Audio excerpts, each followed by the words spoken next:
Hapa Meru sinda zetu ni kadhaa. Miraa haina market, kateli wamekuwa wengi, majani ndio hiyo. Kila kitu wa Meru handi sao zile walipewa na serikali ni watu wawili tu walichaguliwa. Na namuomba Rigathi Gachagua, Mount Kenya East wachana naye. Kindiki akiongea unamfinyilia. Mithika alipewa Ministry of Agriculture, ukaenda ukatoa zile ile kitu ambayo inaitwa ministry ni kilimo. So kama umechukua miraa, ukachukua majani, ukachukua maziwa, ni minister mgani huyo umetupea kama Wameru? Kwa hivyo Wameru wamefinyiliwa, lakini viongozi wetu wote waliogopa kushikwa wawekwe ndani.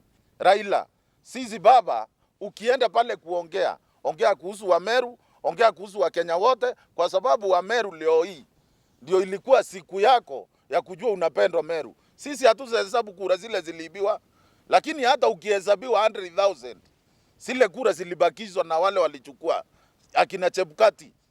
Hata kama hiyo kindonda tunaiguza, orende tunaumia.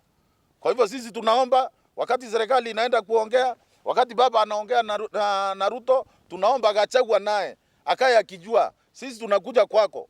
Kwa sababu wale wote mlipea hata kazi, unaendelea kudhulumu Wameru. Kakiti yoyote ile inapatikana, wewe unajua unapelekanga wapi. Kakiti yote ikipatikana, wewe unachukua. Na wale tumepewa hawana sauti, kwa sababu sauti imekuwa ni wewe, na ni wewe unataka kuwa rais wa Kenya, na ni wewe unataka kuwa deputy, na ni wewe unataka kuwa unaongoza Kendrike, ni wewe unataka kuwa Mithika. Kwani wewe ni nani bwana? Mimi ile najua hii ya mbunge ndio wataenda kuongea, hakuna mbunge itaongea.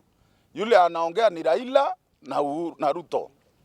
Hiyo ingine ya MP orende wale walichaguliwa na Azimio walirundi pande ya serikali. Kwa hivyo wakiturundi pande ile walinunuliwa, sisi tutarundi tu kwa maandamano. Na leo hii hata Raila aseme saa 9, yule mtu mnyonge Kenya hii ni mlemavu. Mimi ndio nitakuwa wa kwanza. Kama mlemavu akorende kwenda kwa maandamano, wewe unatembea mtoto wako ako nyumbani.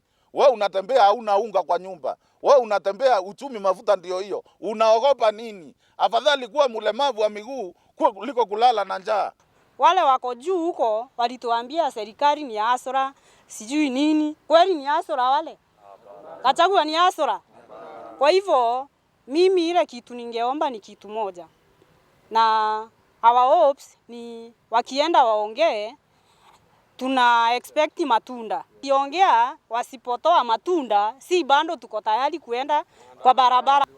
Tuliambiwa kitu ya kwanza kwa rais wetu Ruto wakati alikuwa anaomba kula, alituambia miezi ya 3 ya kwanza within 100 days bei ya uchumi itakuwa imetelemka. Saizi we have more than 100 days na bando maisha ni kupanda inapanda. So tunataka bei ya maisha, gharama ya maisha itelemke. So ile kitu tuna expect ni haya matakwa yetu yasikilizwe. Baba wakae wasikizane na asikilizwe matakwa yake. Unajua baba sisi tunaumia juu ya watu wao wako sawa.